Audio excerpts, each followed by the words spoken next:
So বাচ্চারা, আমরা গতদিন টাইপ 9 দেখতেছিলাম, বীজগাণিতিক অংশের টাইপ 9 দেখতেছিলাম। এখানে তোমরা একটু খেয়াল করে দেখো, x² + 1 ± 1 এরকম কিছু একটা থাকবে, অর্থাৎ উপরে দ্বিঘাত থাকবে, নিচে চার ঘাত থাকবে, নিচে চার ঘাত থাকবে।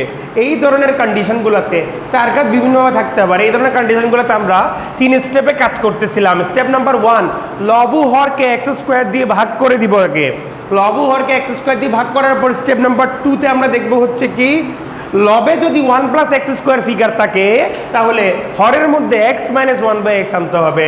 লবে যদি 1 - x² থাকে হরের মধ্যে x + 1/x নিয়ে আসতে হবে। স্টেপ 3, তারপর তুমি যে ধরনের ফিগার নিয়ে আসছো সেই অনুসারে ধরে জেড ধরে অঙ্ক করতে হবে।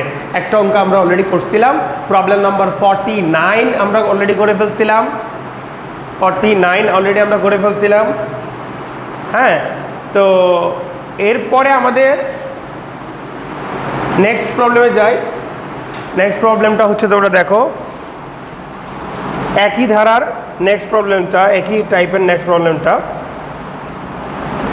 50 নাম্বার, কোয়েশ্চেন নাম্বার 50।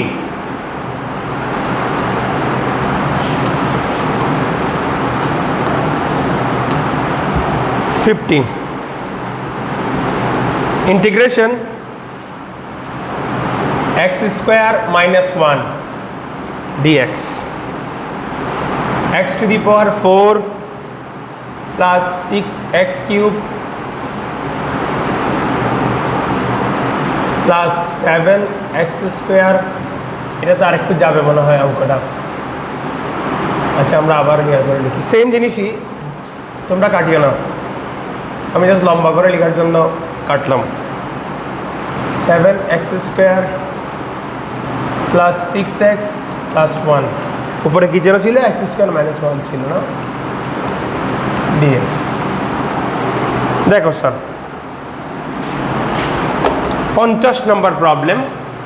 এখানে আমাদের স্টেপ নাম্বার 1 কি, প্রথমে x² দিয়ে ভাগ করে ফেলবো। উপরে যদি x² দিয়ে ভাগ করি এখানে হবে 1 - 1/x²। এখানে ভাগ করলে আসবে x², এখানে ভাগ করলে আসবে 6x, এইখানে করলে আসবে হচ্ছে 7 শুধুমাত্র x² দিয়ে ভাগ করলে। এখানে আসবে 6/x + 1/x² dx। এইটা হচ্ছে কি স্টেপ, নিয়ম, অঙ্কের নিয়ম। এই যে দেখালাম, এইরকম থাকলেই প্রথমে হচ্ছে লবু হরকে x² দিয়ে ভাগ করতে হবে, স্টেপ 1। ঠিক আছে, অঙ্কটা করার নিয়ম, এই ধরনের চেহারা থাকলে অঙ্ক করার নিয়ম এটাই। করলাম, করার পরে দেখেন স্যার, করার পরে দেখেন নিচে আমার কোন ধরনের ফিগার আনতে হবে, x + 1/x অথবা x - 1/x, এই ফিগারগুলো নিয়ে আসতে হবে যে কোনো একটা। সেটা বুঝবো উপরের লব দেখে বুঝবো স্যার। x² + 1/x², এরা যুগলবন্দি। এই অঙ্ক প্র্যাকটিস করতে করতে, আমার সাথে প্র্যাকটিস করতে করতে তোমাদের আইডিয়াগুলো ক্লিয়ার করে ফেলতে হবে। যেমন এখানে আমরা দেখো x² আর 1/x²কে যুগলবন্দি করব, একসাথে করে রাখবো। বাকি x আর 1/x ওয়ালা যেগুলো আছে এগুলোকে আলাদা করে রাখবো। এখানে যদি এগুলো থেকে 6 কমন নিয়ে নিই তখন x + 1/x পাবো, প্লাস আমরা 7 পাবো 1 - 1/x² dx। খেয়াল করে দেখো, আমরা টাইপটাতে বলছিলাম যদি উপরে মাইনাস ফিগার দেখি, নিচে আনতে হবে হরে কি প্লাস ফিগার। উপরে এটার মাইনাস ফিগারে দেখা যাচ্ছে, তাহলে আমরা নিচে প্লাস আনতে হবে। অলরেডি একটা নিয়ে আসছি, এদিকে একটা নিয়ে আসতে হবে। নিয়ে আসো, তাহলে এটা হবে x + 1/x² - 2 × x × 1/x, তাহলে 2 হয়ে যায়। এটা আর দেখাবো না, + 6x + 1/x + 7 উপরে 1 - 1/x², সাথে থাকবে dx। ডিএক্সটাকে আর পাশে না লিখে এদিকে ব্র্যাকেট দিয়ে এখানে নিয়ে আসি, হয়ে গেল স্যার। তাহলে আমরা কাকে জেড ধরবো? অঙ্ক বলে দিবে স্যার কাকে জেড ধরবো, নিচে x প্লাস 1/x আছে, তাহলে x প্লাস 1/x ফিগার চলে গেছে মানে ওইটাকেই জেড করব। এই চ্যাপ্টারের এই অংশের সবসময় মনে রাখতে হবে, অঙ্ক তোমাকে বলে দিবে কাকে তোমার জেড ধরতে হবে।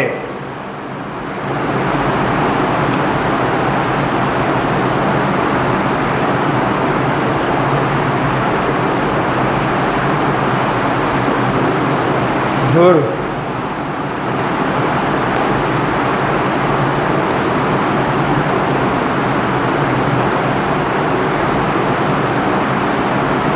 আসো, এবার আমরা পরবর্তী লাইনে চলে যাই স্যার। ইন্টিগ্রেশন আমরা ধরবো এখানে লেট, এই দেখো লেট বা ধরি, ধরি লিখো তোমরা যেহেতু বাংলায় লিখবা, ধরি x plus 1/x equal Z. তাহলে x কে ডিফারেন্সিয়েট করলে আসে 1, 1/x কে ডিফারেন্সিয়েট করলে আসে 1/x square, dx equal to dz চলে আসবে। ক্যামেরায় আসে পুরোটা? হ্যাঁ আসছে, ভেরি গুড। তো এটা যদি আসে তাহলে এইখান থেকে আমরা কি বলতে পারি, এই যে বাবাজি যেটা আছে এই পুরোটা কি হয়ে গেল, dz হয়ে গেল। তাহলে আমাদের উপরে চলে আসবে dz, নিচে আসবে কি জেড স্কোয়ার -2 প্লাস 6z, আচ্ছা -2 আর +7 হয়ে যাবে +5। তো -2 এর কেচ্ছাও খতম, -2 +7 হয়ে যাবে +5। ডিজেড জেড কেন ধরছি? কারণ এখানে এই যে বললাম তিনটে স্টেপ, তুমি কত ক্লাস করো না তাই মুখস্থ করতে হবে।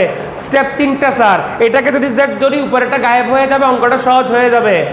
এইটাকে জেড ধরছি, এই যে এটাকে শর্তের মধ্যে বলে দিচ্ছি স্টেপ নাম্বার 3 তে। আর এখানে দেখানো স্যার এটাকে তখন জেড ধরলাম, উপরেটা গায়েব হয়ে ডিজেড হয়ে গেল না। এবার এখানে জেড এর মান বসিয়ে দাও, জেড স্কোয়ার হবে।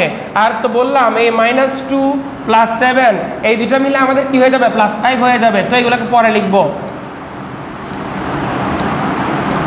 আসলে এটাকে মনোনিবেশ করি আমরা 6, এটা কি হবে +6z, এরপরে থাকলো +5। দেখো তো স্যার খুব পরিচিত সুন্দর একটা ফিগার হয়ে গেছে, বুঝতে পারছো এখন জেড কেন ধরছি? উপরেরটাও চলে গেছে, নিচেও এমন একটা পরিচিত ফিগার আসছে। এই ধরনের ফিগারগুলো কেমনে সাহায্য করতে হয় আমরা জানি। হরের মধ্যে যখন একটা দ্বিঘাত থাকে তখন কিভাবে সাহায্য করতে হয় আমরা জানি। টাইপ নাম্বার 3 তে ছিল এগুলা। তোমরা যে টাইপ নাম্বার 3 করে আসছো না, এটার মতো ফিগার হয়ে গেল না, একেবারে টাইপ নাম্বার 3 এর মতো একটা ফিগার হয়ে গেল। এখন তোমরা করবা কি, স্যার ইন্টিগ্রেশন করে ফেলো। এটার জন্য আমরা কি করব, হোল স্কোয়ার মিলাতে হয়, Z square plus 2 into Z into 3। তার জন্য তাহলে আমাকে কি লাগবে, 3 স্কোয়ার লাগবে, -3 স্কোয়ার প্লাস 5 dz।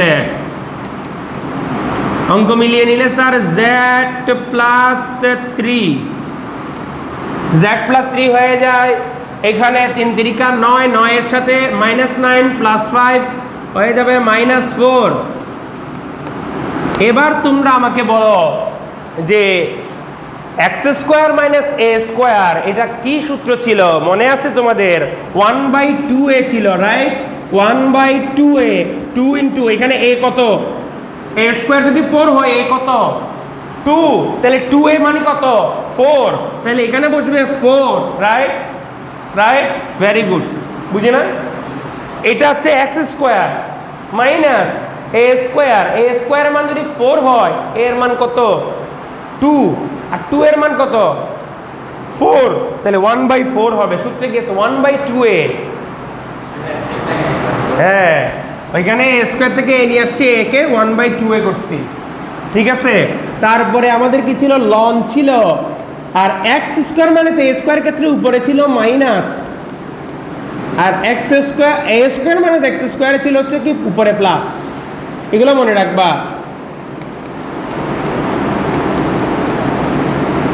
ঠিক আছে? এভাবে আমরা করে ফেলবো, প্লাস সি দিব।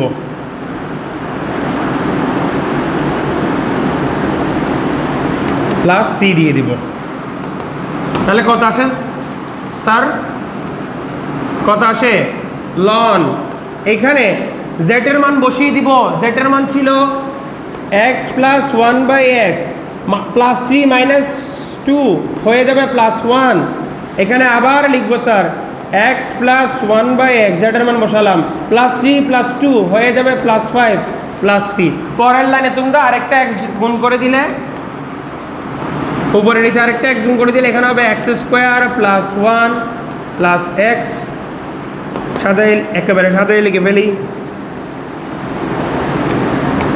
আর এখানে হবে x square plus 5x plus 1 plus C.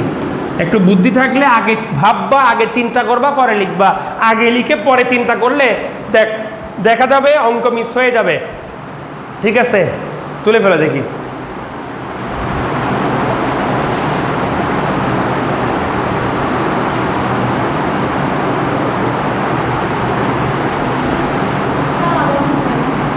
আবার কোনটা বুঝাই দিব? শুরু থেকে বুঝাবো। শুরু থেকে বুঝাইতে গেলে আমাদের আসতে হবে এইখানে তার উপরে দ্বিঘাত আছে, নিচে চার ঘাত আছে, উপরে দ্বিঘাত নিচে চার ঘাত, এই ধরনের ফিগারগুলোতে বইতে যেগুলো আছে, সিলেবাসে যেগুলো আছে আমাদের ওই সবগুলোতে শুরুতে কি করতে হয়? সবার প্রথম স্টেপ লবকেও এক্স স্কোয়ার দিয়ে ভাগ, হরকেও এক্স স্কোয়ার দিয়ে ভাগ, লব হর দুইটাকে এক্স স্কোয়ার দিয়ে ভাগ করার পর কিছু একটা পেলাম, পাওয়ার পরে দেখো তো স্যার লবের ফিগারটা কেমন আসে? 1 - 1/x square, 1 - 1/x square, minus থাকলে নিচে প্লাসের মিলাইতে হবে, নিচে প্লাসের মিলাইতে হবে। কোন প্লাস? এই প্লাস। দেখো স্যার 1 - 1/x স্কোয়ার থাকলে x + 1/x ফিগার মিলাইতে হবে, x + 1/x ফিগার মিলাইতে হবে। তো এইটা আমরা করার জন্য কি করব? x + 1/x figure মিলাবো। মিলানোর জন্য আমার এই x স্কোয়ার 1/x স্কোয়ারকে একত্র করে ফেলতে হবে, 6x আর হচ্ছে কি 6/x এগুলাকে একত্র করে ফেলতে হবে। আর 7টা এতিম বাচ্চা, এতিম আলাদা পড়ে থাকবে। ঠিক আছে স্যার? এরপরে x square plus 1/x square, এটা কিন্তু ফর্মুলা করি a square plus b square সূত্র, a plus b whole square. চাইলে কিন্তু স্যার আমরা a minus b whole square করতে পারতাম, কিন্তু আমরা a plus b whole square করছি। কেন বলো তো? কারণ উপরে মাইনাস ওয়ালাটা ফিগার আছে, তাই প্লাস করতে হবে। এটা কেন? এটা এখানে দেখলে এখন বুঝতে পারতেছো। কারণ প্লাস এরটাকে ডিফারেন্সিয়েট করলে মাইনাস আসে, মাইনাস এরটা ডিফারেন্সিয়েট করলে প্লাস আসে। বুঝছো আমার কথা? প্লাস এরটার এই যে প্লাস 1/x কে ডিফারেন্সিয়েট করলে -1/x স্কোয়ার হয়। এটা একেবারে আজীবনের জন্য সূত্র, তোমাদেরকে বলে দিয়েছিলাম তো স্যার, এটা আজীবনের জন্য একেবারে সূত্র মুখস্থ রাখবা। সেটা হচ্ছে 1/x কে যদি ডিফারেন্সিয়েট করি, ddx করি, তাহলে -1/x স্কোয়ার পাই। তো তাদের মধ্যে একটা মাইনাসের পার্থক্য আছে, এই কারণে উপরে যখন -1/x স্কোয়ার থাকে এখানে +1/x আনতে হবে, আর উপরে যখন +1/x স্কোয়ার থাকে নিচে -1/x আনতে হবে। বুঝছো স্যার? ধরার জন্য আগে থেকে রেডি রাখা, আর কি সব কিছুকে ধরার জন্য আগে থেকে রেডি রাখা। তারপরে আসবে চোর, আসবে ধরবো, শেষ জেলে ভরে রেখে দিব স্যার। এই জেলে ঢোকানোর পদ্ধতি হচ্ছে এইটা। এখানে আসো স্যার, এখানে আমরা a + b হোল স্কয়ার সূত্র করছি, a স্কয়ার + b স্কয়ার সূত্র করছি। a স্কয়ার + b স্কয়ার সূত্র কোনটা? a + b whole square - 2ab, ab গুণ হইলে 1 হয়ে যায়, তাহলে শুধু পড়ে থাকে 2। আর এখানে 6 তো কমন গেলে 6 থাকলো, x + 1/x হয়ে গেল। ফিগারটা চলে আসছে স্যার, একেবারে কোন ধরনের ফিগার চলে আসছে? যে ধরনের ফিগার আমরা চাচ্ছি, x + 1/x, x + 1/x। তো এটাকে আমরা z ধরে নিব স্যার, এই পাশে এসে ধরে নিছি x + 1/x = z, 1 - 1/x square চলে আসে ডিফারেন্সিয়েট করলে, x কে করলে 1, 1/x কে করলে -1/x স্কোয়ার, dx dz। তাহলে এই পুরা লবের উপরে যে পুরা গোষ্ঠীটা আছে, এই ভাবাজিটা, এই গোষ্ঠীটা আমরা কি করে ফেললাম? dz করে ফেললাম। এখন আমরা করব কি? z গুলাও বসাই দিব। এই যে z বসালাম, 6z বসালাম, আর -2 + 7 কে +5 বানিয়ে দিলাম যোগ বিয়োগ করে। পরবর্তীতে আমরা এইরকম ফিগার কোথায় দেখছি? এইরকম চেহারা কার ছিল? টাইপ 3 তে ছিল। সেই সময় আমি কি বলছিলাম? স্কোয়ারের সহগ থাকলে সেটা বের করে নিয়ে আসবো। এখানে স্কোয়ারে কোনো সহগ নেই, কমন নিয়ে বের করার কোনো সুযোগ নাই। তারপরের স্টেপ কি ছিল? এইটাকে হোল স্কোয়ার মিলাও, a + b হোল স্কোয়ারে মিলে নিয়ে আসো, a + b হোল স্কোয়ার মিলাইলাম। মিলানোর জন্য এক্সট্রা 3 স্কোয়ার আনছিলাম, -3 স্কোয়ার করে দিচ্ছি, তারপরে হোল স্কোয়ার বানাই ফেলছি। এক্সট্রা যেটা অংশ থেকে গেল, এই যে এইখানে আমাদের ভালো মতো লক্ষ্য করতে হবে, এইখানে আমার এইটুকু বাদ দিয়ে বাকি থাকে -3 স্কোয়ার + 5, -3 স্কোয়ার + 5। তাহলে আমরা করব কি? ওই -3 স্কোয়ার + 5 কে ক্যালকুলেট করে 4 লিখবো। লেখার পরে এটা দেখো কেমন চেহারা হয়ে গেল। এই পুরো z + 3 কে আমরা x স্কোয়ারের মতো চিন্তা করতে পারি, -a স্কোয়ার।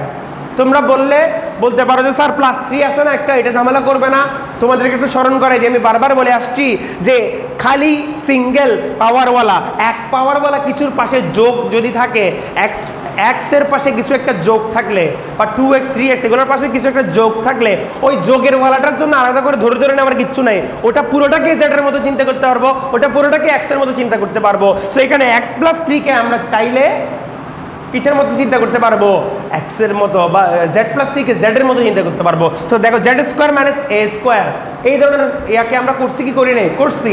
আদর্শ যুগজের মধ্যে পড়ছি না স্যার? আদর্শ যুগজ সূত্রটা করছি 1/2a ln কি ছিল, x - a divided by x + a। বুঝছো? তারপরে ক্যালকুলেশন করছি।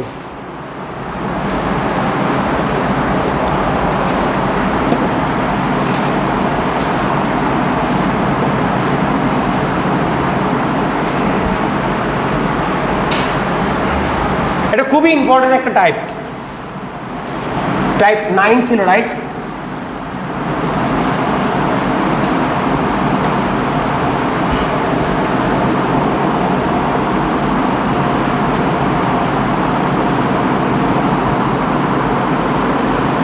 কোশ্চেন স্যার সবার তোলা হয়েছে?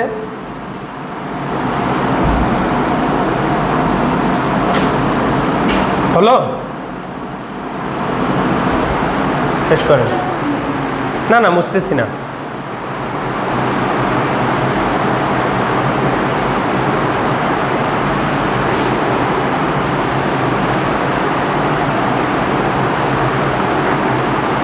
পরে যাচ্ছি। হ্যাঁ,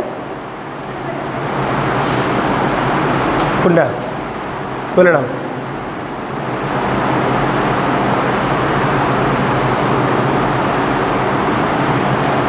দেখি তুমি ধরির অংশটা কোথায় লিখতেছো? এটা যেখানে ধরছো সেখানে লিখতে হবে ধরির অংশটা। ধরলাম আমরা এই জায়গায়, রাইট? তো আমাদের এই জায়গায় লিখতে হবে, বুঝতে পারছো? এটা এখানে লেখা যাবে না, এখান থেকে সবসময় এখানে লিখবে। হ্যাঁ, রাইট? এখন লিখছে, সমস্যা নেই। এটা তীর চিহ্ন দিয়ে দেখাই দাও কোথা থেকে লিখছে। তুলে শেষ তো নাকি? ক্লাসে গেলাম। দেখো স্যার, এবারে টাইপ 10, এটাও মোটামুটি গুরুত্বপূর্ণ একটা টাইপ।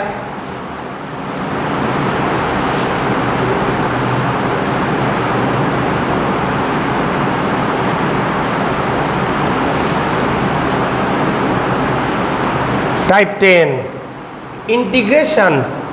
এখানে একটা চলক থাকবে sir a plus b, sorry চলক না, এখানে একটা কনস্ট্যান্ট থাকবে, ধ্রুব সংখ্যা থাকবে, প্লাস b 1/p, তারপরে c প্লাস d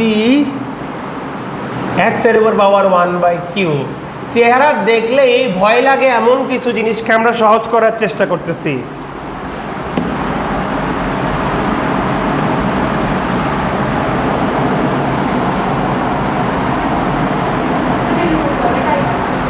এরকম এই আরেকটা দিব শুধু কিসে, বীজগণিতে। বীজগণিতে আর একটা টাইপ আছে শুধু। এরপরে ত্রিকোণমিতির অংশে চলে যাব। একেবারে মুখস্থ করে ফেলতে হবে স্যার এগুলো, একেবারে পানির মতো মুখস্থ, মানে একেবারে ঠুটস্থ মুখস্থ, পানির মতো সহজ করে ফেলতে হবে মুখস্থ করে।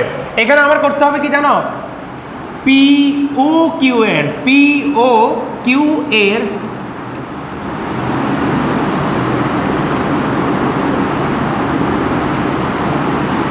লসাগু। লসাগু চিনো তো স্যার নাকি?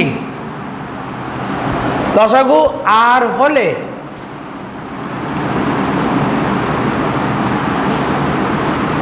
x ইকুয়াল টু z⁴ আর ধরতে হবে। একেবারে সহজ একটা সূত্র, একেবারে সহজ একটা সূত্র। x ইকুয়াল টু z⁴ আর ধরতে হবে। 51 নাম্বার হবে নাকি এখন প্রবলেম?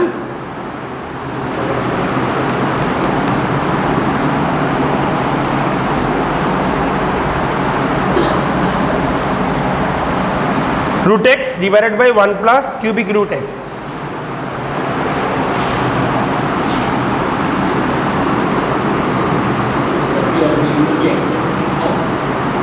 বুঝিনি, এক্সের সহগ না এক্সের পাওয়ার?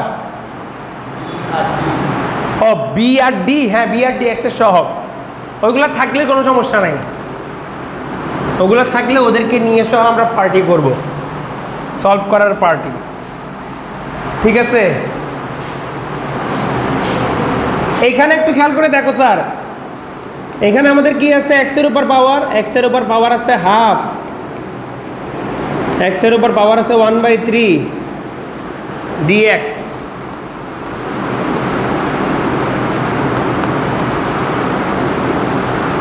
দেখো এবার আমরা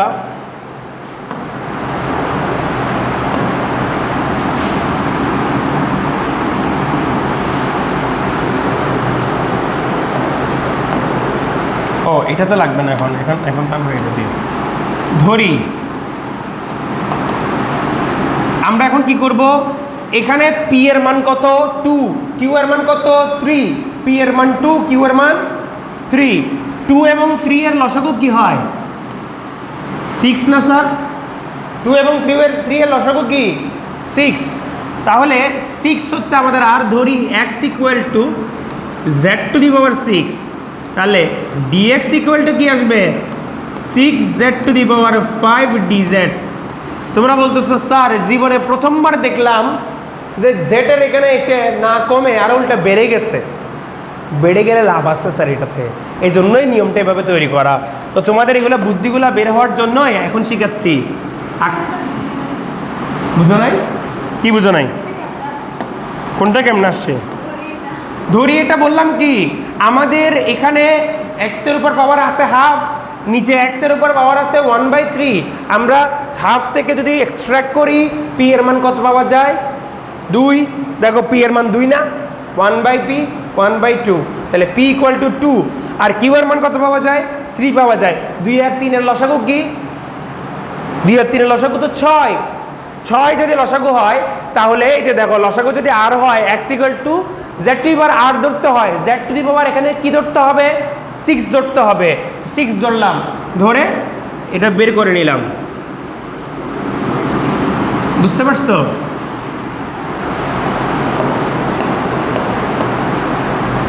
বুঝছো? আর কোনো কোয়েশ্চেন আছে? ভেরি গুড, তাহলে এখানে মনোযোগ দাও। কনফিউজ কেন দেখাচ্ছে? এবার তাহলে x এর জায়গায় আমরা z⁴ বসিয়ে দিব। z⁴ এটার উপরে হাফ থাকবে। ঠিক আছে, বসানো যায়? যায়। dx কে আমরা কি লিখবো স্যার? 6z⁵ dz। পুরো একটা বিশাল, ওই যে বললাম পার্টি করার জন্য আরো বিশাল কিছু একটা ব্যান্ড পার্টি নিয়ে চলে আসছে। হ্যাঁ, অন্যান্য জায়গায় কমে, এখানে বাড়ে, কিন্তু এখানে আমার আরেকটা জায়গায় কাজ সহজ করে দিচ্ছে। এইখানে আমাকে কাজ সহজ করে দিলে হলো ওই যে পাওয়ারগুলাকে জাতের মধ্যে নিয়ে আসছে।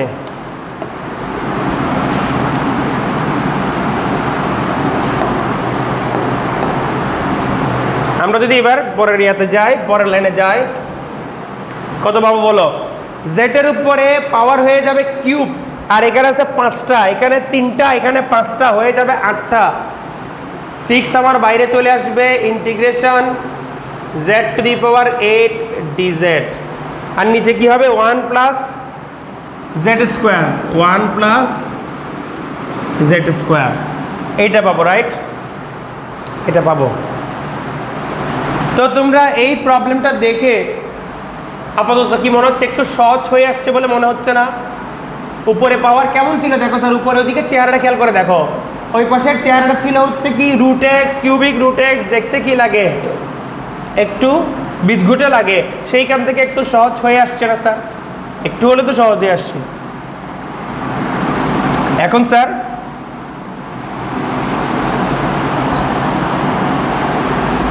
স্যার আমরা করবো কি দেখো, এখন এইখান থেকে একটা বুদ্ধির কাজ, এটা আমি আগে এই প্রবলেমটা করছি দেখে আমি করতে পারতেছি। z⁴ যেহেতু আছে তাহলে আমাকে একটু কাজ করতে হবে। z⁴ -1 + 1 dz Z to the power Z square plus one এভাবে লিখতে হবে। লিখার পরে দেখো জেড টু দি পাওয়ার 8টাকে এখানে আলাদা করে দিয়ে দিব, -1 Z square -1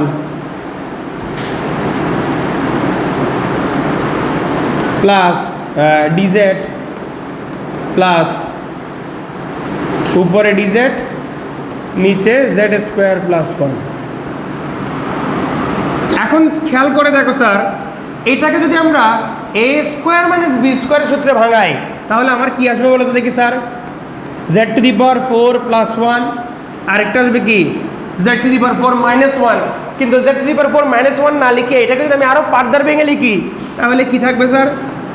Z square plus 1 Z square -1। একেবারে ডিরেক্ট করে ফেললাম। কোনটা? এই লাইনটা নাকি এই লাইনটা? এটা ইচ্ছে করে দুইটা আনছি এই ফিগারটা পাওয়ার জন্য। প্লাস ওয়ানের জন্য কোনো ঝামেলা হবে না, এটার জন্য আমরা অঙ্ক করতে জানি। বুঝছো আমার কথা? এই যে আনছি জিনিসটা মিলানোর জন্য, অঙ্ক মিলানোর জন্য, এটা মুখস্থ করতে হয় এই জিনিসগুলা। কেন কি তুমি ক্যালকুলেশন করতে চাচ্ছ, শুধু জেড টু দি পাওয়ার 8কে তুমি মিলাতে পারবে না। জেড টু দি পাওয়ার 8 -1 হলে মিলবে, তাহলে যে এক্সট্রা প্লাস 1 আসবে। প্লাস 1 স্যার আমাদের কোনো ঝামেলা করবে না। প্লাস 1 এর জন্য এই ফিগারের জন্য আমরা মুখস্থ জানি 1 প্লাস এক্স স্কোয়ারের জন্য tan inverse x, right? Integrate করলে ওটা আমরা শিখছি, তো ওটাতে কোনো সমস্যা হবে না। এটা ভাঙানোটা বুঝছো কিনা বলো? জেড টু দি পাওয়ার 8 আমি নাইলে এদিকে দেখাচ্ছি, জেড টু দি পাওয়ার 8 -1, এটাকে যদি ভাঙো Z to the power 4 plus 1 Z to the power 4 -1, এটাকে যদি পরে আবার ভাঙো Z to the power 4 plus 1, এটাকে বাংলা Z square plus 1 Z square -1। ঠিক আছে স্যার? তো পুরোটা ভেঙে দেওয়ার পরে এইখানে স্যার এই জিনিস আর এই জিনিস কাটাকাটি যাবে, আর এখানে প্লাস যেটা ছিল প্লাসেরটা আমরা কি বসাবো? tan inverse Z. কাটাকাটি হওয়ার পরে বাকিগুলা নিয়ে আমাদের অঙ্ক হয়ে যাবে। বাকিগুলাকে আবার একটু কষ্ট করে আমার গুণ দিয়ে দিতে হবে। ওটা আমরা এদিকে করে দেখাচ্ছি তোমাদের,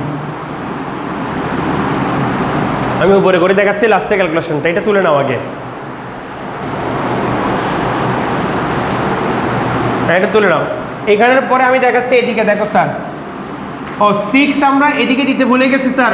6টাকে আমরা থার্ড ব্র্যাকেটে রাখি, 6টা থার্ড ব্র্যাকেটে থাক, নাইলে ঝামেলা করে এগুলা। 6টা থার্ড ব্র্যাকেটে থাক। এবার ফাইনাল দুইটা লাইন আমি উপরে লিখতেছি। 6 আমার থাকবে থার্ড ব্র্যাকেটও থাকলো, বা থার্ড ব্র্যাকেট এখানে না দিয়ে এখন গুণ করে দিয়ে দিব। Z to the power 4 plus 1 Z square -1, এগুলো গুণ করে ফেলতে হয়, এগুলোকে গুণ করে ফেলতে হয়। তাহলে গুণ করো sir, Z to the power 6 পাবো minus Z to the power 4 পাবো প্লাস জেড স্কোয়ার -1, এখানে থাকবে ডিজেড। আবার আমরা প্লাস দিব 6 tan ইনভার্স জেড। পরের লাইনে বসাও স্যার। এইগুলাকে প্রত্যেকটাকে যদি আমরা করি আমরা কি কি পাই? জেড টু দি পাওয়ার 6 করলে Z to the power 7/7 minus Z to the power 5/5 plus Z cube by 3 minus, তারপর কি থাকবে 1 থাকলে আমার আসে Z plus 6 tan inverse Z plus 3। তারপরে তোমাদের কাজ হচ্ছে কি, আমাদের এখানে দেখো স্যার আমরা এটাও করে রাখবো জেড ইকুয়াল টু, তাহলে কি হবে? জেড ইকুয়াল টু 6 এর রুট অফ এক্স বসবে, বা এভাবে যদি না লিখো, এভাবে লিখলে একটু বসানো কষ্টকর দুষ্কর হয়ে যাবে, এভাবে লিখে রাখো 1/x। এখান থেকেই বলা যায় এটা, ঠিক আছে? তো আমরা এইখানে একটা কথা লিখবো এইখানে। এবার তোমার কাজ কি? জেড গুলো বসায় দেওয়া। এই জন্য উল্টা জিনিস, যখন বেশি পাওয়ারগুলো ধরবা তখন ওই জেড এর মানটাও বের করে রাখবা, বের করে রাখলে সেটা তুমি এখানে বসায় দিতে পারবা। বসায় দিলে এখন অঙ্ক হয়ে গেছে।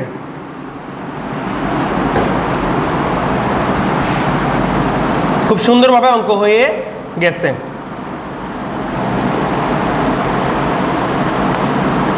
তোমরা জাস্ট মান বসাই দিবা।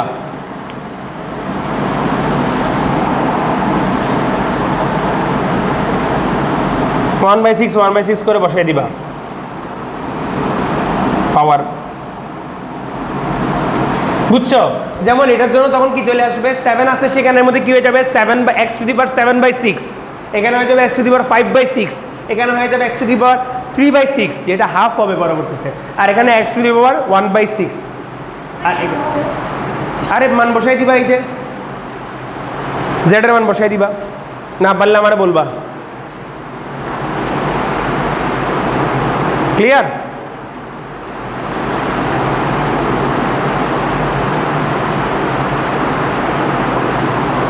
ক্লিয়ার?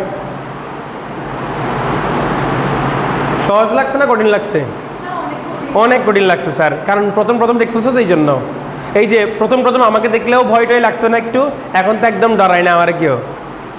হ্যাঁ, প্রথম দেখলে বলছে আরে স্যার কি না কি বলবে, বকা দিবে, মাইট দিবে, প্রশ্নই করতো না আমার কেউ। এখন স্যার আবার বুঝান, হ্যাঁ স্যার বুঝছি, ওই লাইনটা একটু বলেন, আরে বুঝছি স্যার এটা দেন, এইটাই। এমনি সহজ সরল, যেমন আমি হয়ে গেছি, তোমাদের খুব কাছের হয়ে গেছি, বড় ভাইয়ের মতো হয়ে গেছি, কারো কারো মামা চাচার মতো হয়ে গেছি, ইয়াং মামা চাচা আছে তো কারো কারো। তো এরকম অঙ্ক তোমার মামা চাচা হয়ে যাবে, আরে মামা কোনো প্যারা নাই, তোমার আমি এখনই সলভ করে দিচ্ছি, এরকম হয়ে যাবে, ঠিক আছে? সো এটা হচ্ছে কি তোমার এক্সপেরিয়েন্সের বিষয়। তুমি তো বাবা ফর্মুলা মুখস্থ করো নাই, তুমি তো বাবা ম্যাথের প্রসেস মুখস্থ করো নাই, তুমি তো বাবা ক্যালকুলেশন কিভাবে করতে সেটা মুখস্থ করো নাই, এই যে স্যার ক্যালকুলেশন এটা মুখস্থ করো নাই, তোমার জন্য অঙ্ক সহজ কেমন হবে? মুখস্থ করতে হবে। অঙ্ক করবা মুখস্থ, অঙ্ক করবা মুখস্থ, ঠাড়া মুখস্থ না, পুরা মুখস্থ না, ঠাড়া মুখস্থ করবা অঙ্কের সূত্র, ঠাড়া মুখস্থ করবা অঙ্কের প্রসেস, ঠাড়া মুখস্থ আমরা ক্যালকুলেশন, কিন্তু এগুলো সবগুলোকে কিভাবে কম্বাইন করতে হয় সেটা বুঝে বুঝে করতে হবে। কি থাকলে কি আনবো সেটা বুঝে করতে হবে না, ঠিক আছে?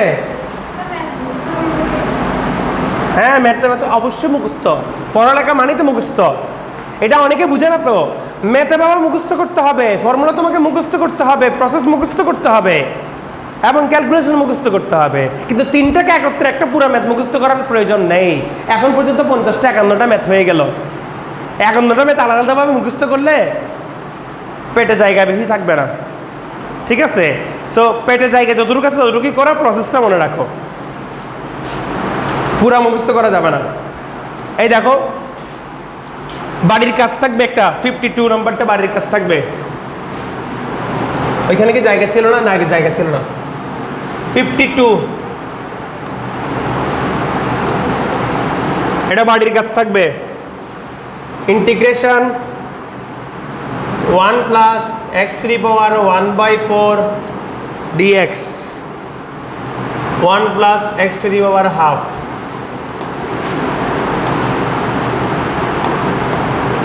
এটা বাড়ির কাজ।